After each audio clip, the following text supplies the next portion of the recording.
Best interesting facts. दोस्तों, क्या आपने कभी सोचा है कि हमारे घर से रोजाना जो कचरा निकलता है वह कहाँ जाता है? जी हाँ दोस्तों, हम कचरे की बात कर रहे हैं। वही कचरा जो हमारे द्वारा इस्तेमाल की हुई वस्तुओं से निकलता है, उसका आखिर होता क्या है और ये कचरा आखिर जाता कहाँ है? शायद आपका जवाब होगा कि कचरा रिसाइकल होता है। हाँ, ये बात सही भी है, लेकिन जरा सोचिए कि अकेले भारत देश से एक साल में 110 मिलियन टन कचरा निकलता है, तो आखिर इतना कचरा कौन रिसाइकल करेगा?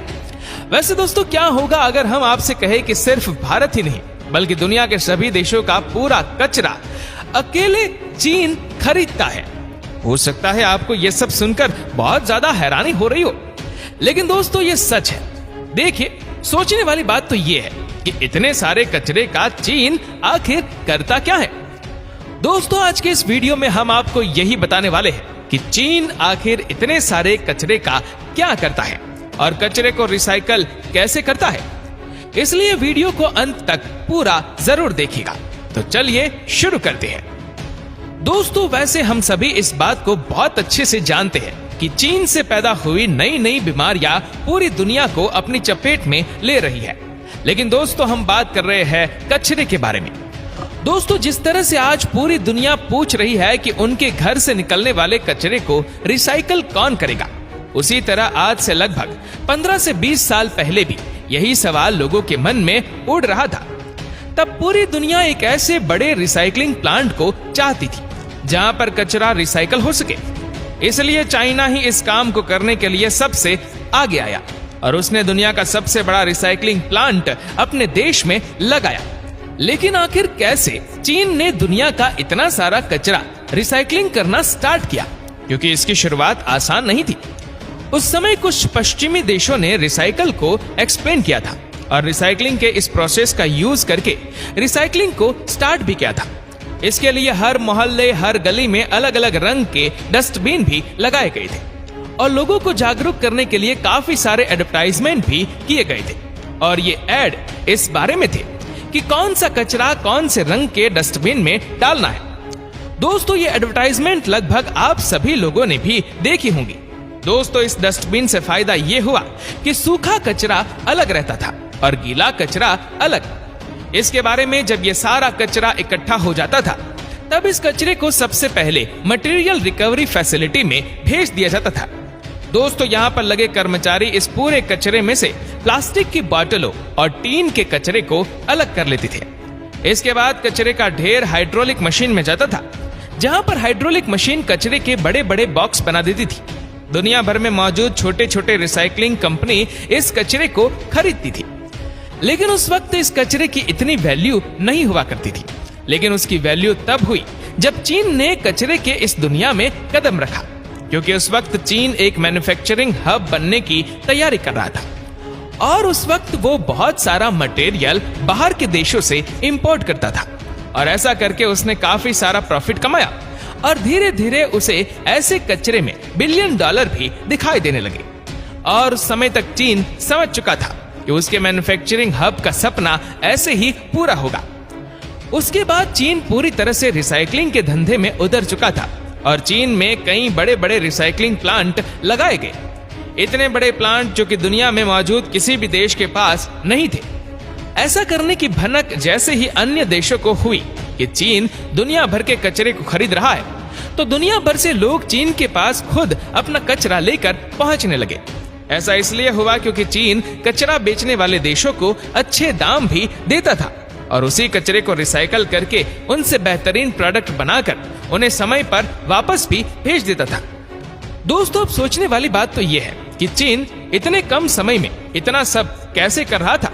मतलब सबसे पहले कचरे को रिसाइकलिंग करना, फिर उस रिसाइकलिंग मटेरियल से नए नए प्रोडक्ट बनाना और समय से पहले उन नए प्रोडक्ट्स को भी एक्सपोर्ट कर देना। तो दोस्तों, आपको बता दें कि चीन में लेबर चार्ज बहुत ज्यादा सस्ता है और वहां पर इस तरह के वर्कर्स की कोई भी कमी नहीं है। ऐसे वेस्ट कचरे को अच्छे दाम पर खरीदकर उसने धीरे धीरे पूरी दुनिया में मौजूद लगभग हर देश से कचरा खरीदा और उसे रिसाइकल किया। जिसके बाद एक समय ऐसा भी आया जब पूरी दुनिया का लगभग 70% कचरा चीन अकेले खरीदकर रिसाइकल करने लगा। दोस्तों, चीन ने कितना कचरा रिसाइकल किया, इस बात का अंदाजा आप इसी बात से लगा सकते हैं कि साल 2016 में अमेरिका ने 7 मिलियन टन का कचरा रिसाइकल करने के लिए चीन के पास भेजा था। अब तो आप समझ ही गए होंगे कि कचरे की दुनिया में चीन ने क्या मुकाम हासिल किया था। दोस्तों, उस समय का आलम तो ये था कि जिस पानी वाले जहाज से चीन दूसरे देशों को अपने प्रोडक्ट्स एक्सपोर्ट करता था, उन्हीं पानी वाले जहाजों से वो उन देशों का कचरा अपने देश में लेकर आता था। इसके बाद इस कचरे को रिसाइकल करके उन्हें नए प्रोडक्ट्स में बदलने का काम शुरू हो जाता था।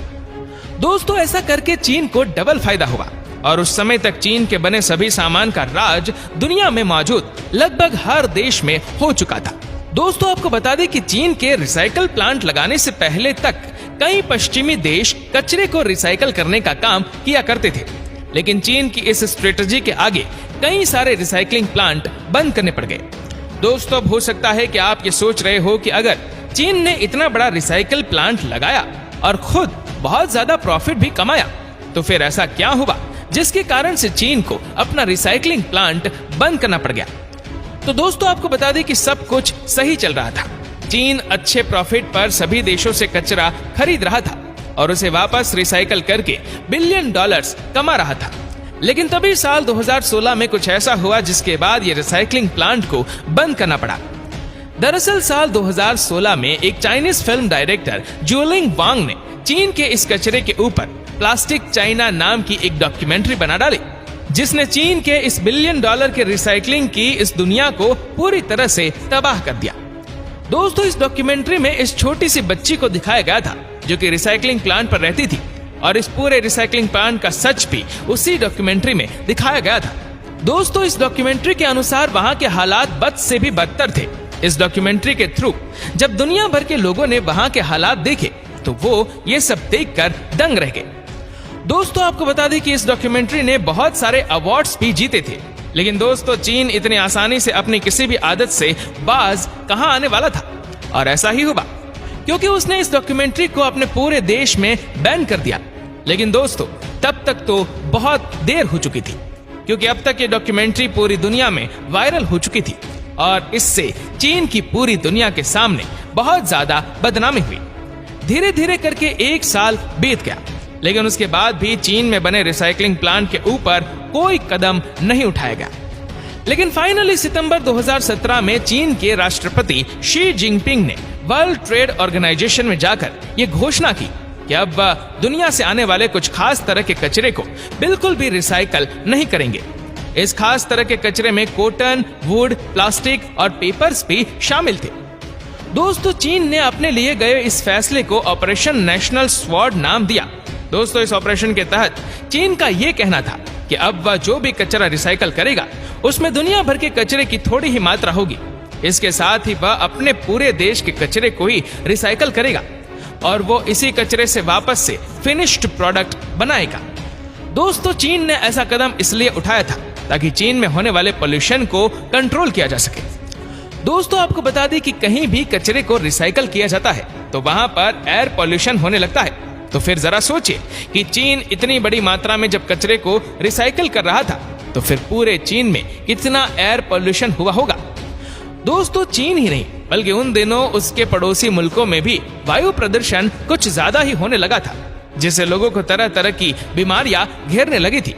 इन्हीं सब बातों को ध्यान में रखते हुए चीन के एक फैसले से दुनिया भर में हड़कंप मच गया, जब चीन ने यह कहा कि जैसे 1 टन कचरे को वो $300 में खरीदता था, अब वो उसी 1 टन कचरे को सिर्फ $40 में ही खरीदेगा।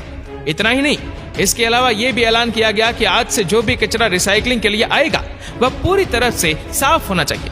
अगर उसमें थोड़ी सी भी गंदगी देखी तो उस देश के कचरे को चीन दोबारा अपने देश में रिसाइकल करने के लिए इंपोर्ट नहीं करेगा। दोस्तों, इस फैसले के बाद मलेशिया और थाईलैंड देश के लोगों को भी नया काम मिल गया, क्योंकि अब कचरा डायरेक्ट चीन में रिसाइकल होने के लिए नहीं जाता था, बल्कि पहले दुनिया भर का सारा कचरा मलेशिया और थाईलैंड में साफ होने के लिए भेजा जाता है।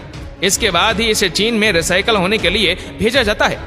दोस्तों, ऐसा इसलिए किया जाता है ताकि चाइना के वातावरण को खासा नुकसान ना हो, और इसी बात को ध्यान में रखते हुए दुनिया के बड़े बड़े इन्वेस्टर्स आज कचरे को साफ करने के प्लांट में इन्वेस्ट कर रहे हैं। दोस्तों, इस वीडियो को लेकर आपकी क्या राय है, नीचे कमेंट करके जरूर बताएगा। और अगर आपको वीडियो अच्छा लगा हो तो इस वीडियो को लाइक करेगा, शेयर करेगा ज्यादा से ज्यादा लोगों तक, और ऐसे ही और भी रोचक जानकारियों के लिए सब्सक्राइब करें हमारे यूट्यूब चैनल को और फेसबुक पर फॉलो करें हमारे पेज को। धन्यवाद।